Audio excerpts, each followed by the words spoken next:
हम डिस्कस करते हैं 2 डायमेंशन के बारे में। 2D 2 डायमेंशन का मतलब होता है 2 डायमेंशनल और 3D का मतलब होता है आपका 3 डायमेंशनल।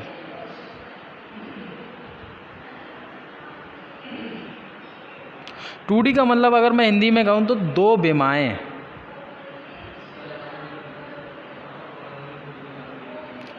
थ्री डायमेंशन का मतलब होगा 3 विमाएँ।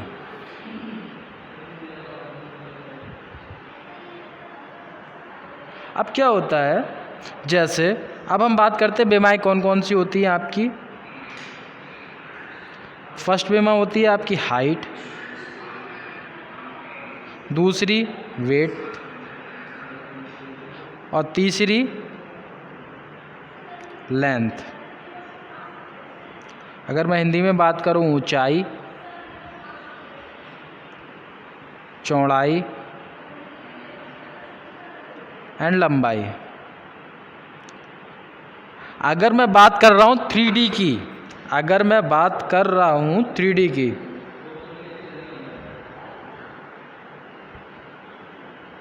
अगर मैं बात कर रहा हूं 3D की, 3D के अंदर मैं क्या करता हूं, इन तीनों विमाओं को डिस्कस करता हूं। 3D के अंदर मैं हाइट को भी दिखाऊंगा, विड्थ को भी दिखाऊंगा और लेंथ को भी दिखाऊंगा। अगर मैं बात करता हूँ 3D इमेज की, 3D इमेज में आपको तीनों डायमेंशन दिखाई देती हैं।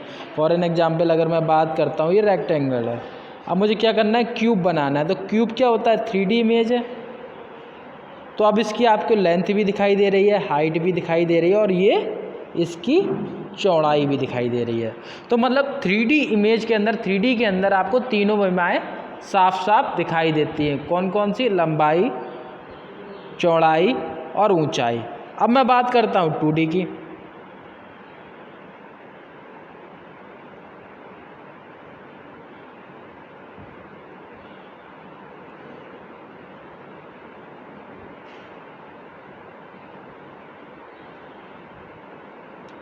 मैं बात करता हूँ 2D की।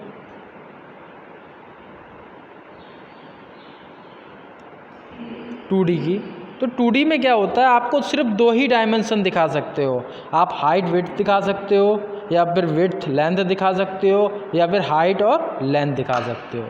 तो 2D में सिर्फ हम 2 विमाएँ दिखा सकते हैं और 3D में हम तीनों विमाएँ दिखा सकते हैं। तो ये बेसिकली डिफरेंस होता है आपका 2 डायमेंशन और 3 डायमेंशन में। सेकेंड टर्म आता है आपका सॉफ्टवेयर।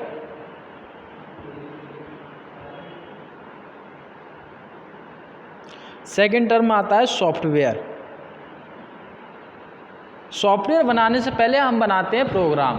फॉर एन एग्जांपल मेरे पास, मुझे ऐसा प्रोग्राम बनाना है जैसे ए और बी है, मुझे एक ऐसा प्रोग्राम बनाना है। अगर मैं ए की वैल्यू और बी की वैल्यू दे दूं, जैसे मुझे एक एडिशन का प्रोग्राम बना रहा हूं, मतलब जोड़ का,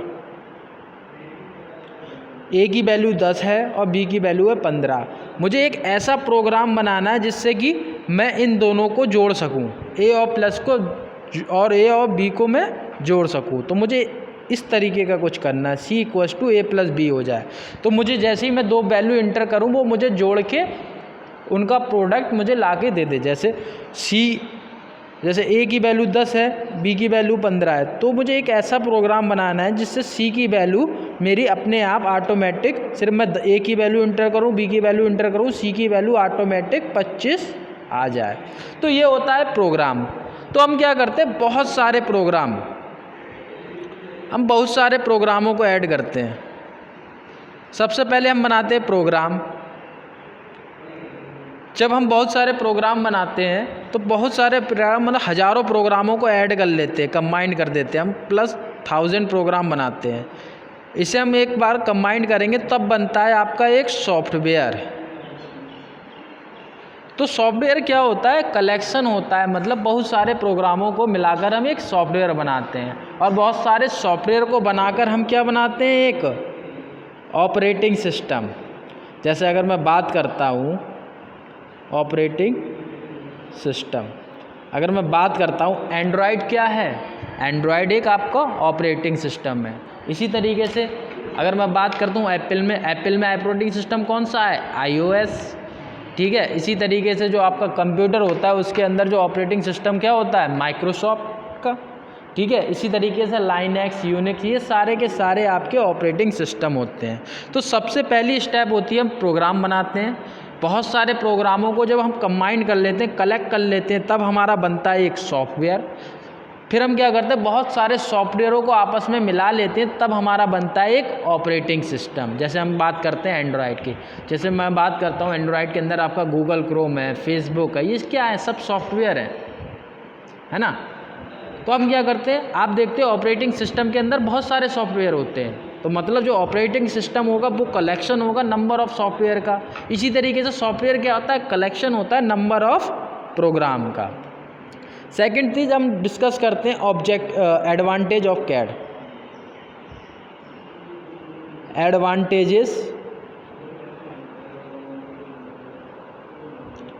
एडवांटेजेस ऑफ कैड। अब कैड के क्या क्या फ़ायदे हैं, तो सबसे पहला फ़ायदा है टाइम सेविंग। टाइम सेविंग, अगर मैं हिंदी में बात करता हूँ तो समय की बचत। समय की बचत जो सबसे मोस्ट पॉपुलर एडवांटेज है जो आपका कैड का, वो है समय की बचत। कैसे, फॉर एन एग्जांपल, मैंने ये रेक्टेंगल बनाया, ये सर्कल बनाया, ठीक है, इसकी कुछ लेंथ होगी। अगर मैं बात करता हूँ, सर्कल है, इसकी रेडियस है 5 और डायामीटर होगा इसका, जब रेडियस का जो सर्कल है उसका डायामीटर रेडियस का दुगना होता है, तो ओबियसली है 10 होगा इसका डाया। अब क्या होगा, अब मुझसे कहा जा रहा है कि ऐसे ही सर्कल आप 50 की क्वांटिटी में बनाइए। तो मैं क्या करूँगा, अगर ग्राफिक्स का यूज कर रहा हूँ, इंजीनियरिंग ड्राइंग का यूज कर रहा हूँ, तो मैं ऐसे ही सर्कल 10 से 20 50 ड्रॉ करूँगा, तो उसमें क्या ज़्यादा टाइम कंज्यूम होगा, ठीक है। इसी तरीके से अगर मैं मकान का नक्शा बना रहा हूँ, तो मैं एक फ्लोर रेडी कर रहा हूँ, तो इसी तरीके से आप देखते हो 13-14 मंजिल बिल्डिंग होती है, तो आप देखते हो कि 13-14 मंजिल डिज़ाइन करना होगा मुझे, नहीं। हम क्या करते हैं, एक प्रोडक्ट को डिज़ाइन करते हैं, फिर हम क्या करते हैं, इसी की कॉपी या पेस्ट करके हम क्या करते हैं, टाइम की सेविंग करते हैं। अब मैंने एक इमेज बना दी, अब इसी की कॉपी कमांड का यूज करके इसकी मल्टीपल इमेज क्रिएट कर दूंगा मैं। इसी तरीके से बिल्डिंग की अगर मैं बात करूँ, तो बिल्डिंग का एक फ्लोर हम बनाते हैं, बाकी जो और फ्लोर हैं वो उसी की कॉपी होते हैं। तभी आप देखते हो बिल्डिंग का अगर first floor, second floor, third floor सब एक ही तरीके के होते हैं। तो हम क्या करते हैं, जो मेन एडवांटेज होता है आपका कैड का, वो होता है टाइम की सेविंग। सेकंड थिंग हम डिस्कस करते हैं आपका इजी टू एडिट।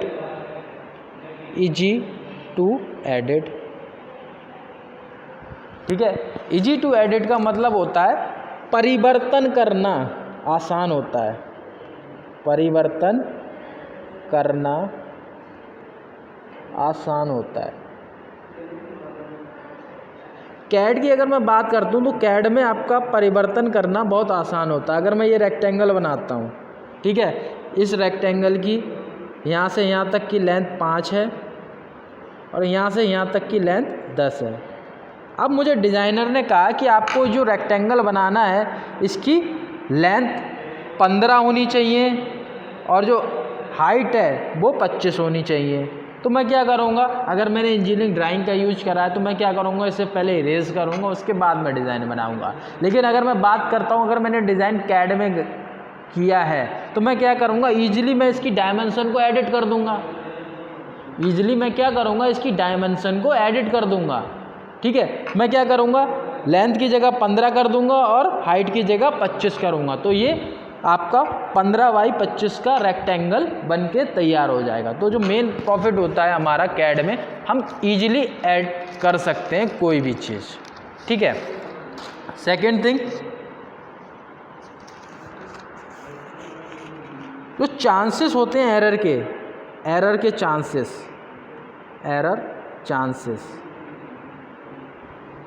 मतलब त्रुटि होने की संभावना, गलती होने की संभावना, त्रुटि की संभावना, जो एरर के चांसेस होते हैं कैड में वो बहुत कम होते हैं। रीज़न ये है, अगर मैं आपसे शीट पे अगर कोई डिज़ाइन बना रहा हूँ, तो मैंने आपसे कहा कि 10 mm की एक लाइन ड्रॉ कीजिए। जैसे आप एक 10 mm की एक 10 mm की एक लाइन ड्रॉ करिए। तो आप क्या करोगे, 10 mm की लाइन ड्रॉ करोगे तो कुछ ना कुछ ह्यूमन बीइंग है तो मैनुअल एरर हो जाता है। ये 10 की जगह हो सकता है 9.9 mm की बनी हो, मीन्स 1 mm की गलती हो गई हो। अगर मैं अब बात करता हूँ कैड की, तो कैड में हमें सिंपल डायमेंशन इंटर करनी होगी। अगर 10 mm है तो 10 mm इंटर करना होता है, तो ये 10 mm की बनेगी ना, एक भी mm का कोई भी डिफरेंस नहीं होता। तो कैड का सबसे अच्छा बेनिफिट होता है हमारा कि इसमें त्रुटि होने की संभावना कम होती है। फोर्थ चीज़, इसमें आपका जो प्रोडक्टिविटी लेवल है, प्रोडक्टिविटी वो इंक्रीज हो जाती है, प्रोडक्टिविटी वो बढ़ जाती है, इंक्रीज हो जाती है।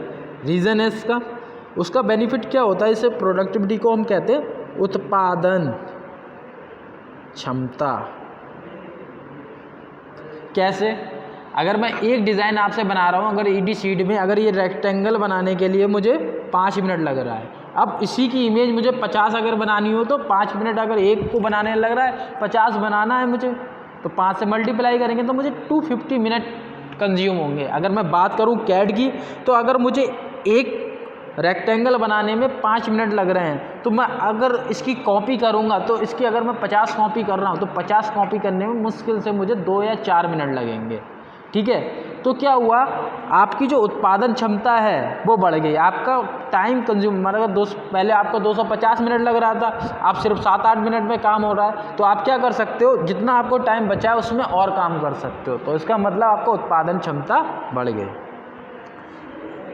चौथा लाभ होता है आपका टेंडर भरने में आसानी, टेंडर भरने में आसानी।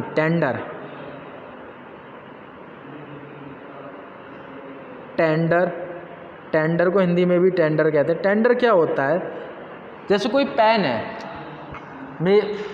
एक कंपनी है वो पेन मैन्युफैक्चर कर रही है, अब वो पेन बनाने का ठेका किसी और कंपनी को देना चाहती है, तो कंपनी क्या चाहेगी, कोई दूसरी कंपनी ये ठेका ले ले, ठीक है, और कम पैसों में ज़्यादा माल बना के दे मुझे।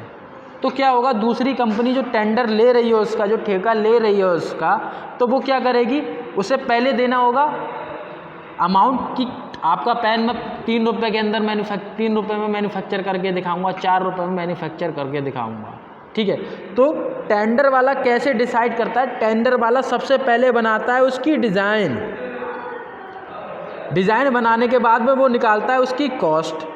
ऐसा तो नहीं आपने 3 रुपये का दे दिया, 3 रुपये का टेंडर दे दिया, उसके बाद में जो प्रोडक्ट की कॉस्ट आ रही है वो 5 रुपये आ रही है, आप प्रॉफिट की जगह लॉस में आ गए। इसी तरीके से हम क्या करते हैं, पहले डिज़ाइन बनाते हैं, उसके बाद वो उसकी कॉस्ट निकालेगा। अगर उसकी कॉस्ट आ रही है 2.5 रुपये, 2.5 रुपीज़, ठीक है, तो वो क्या करेगा, इससे 3 रुपये का टेंडर देगा, क्योंकि उसे मालूम है कि अगर 2.5 रुपये इसकी कॉस्ट आ रही है तो 50 पैसे मुझे बच रहे हैं। तो इसी तरीके से कैड का बहुत बेसिकली यूज़ होता है, बहुत वाइड यूज़ होता है टेंडर में, क्योंकि कैड की सहायता से हम पहले ही किसी प्रोडक्ट की कॉस्ट को डिटरमाइन कर सकते हैं with the help of its tool. ठीक है, नेक्स्ट लेक्चर में नेक्स्ट टॉपिक डिस्कस करेंगे।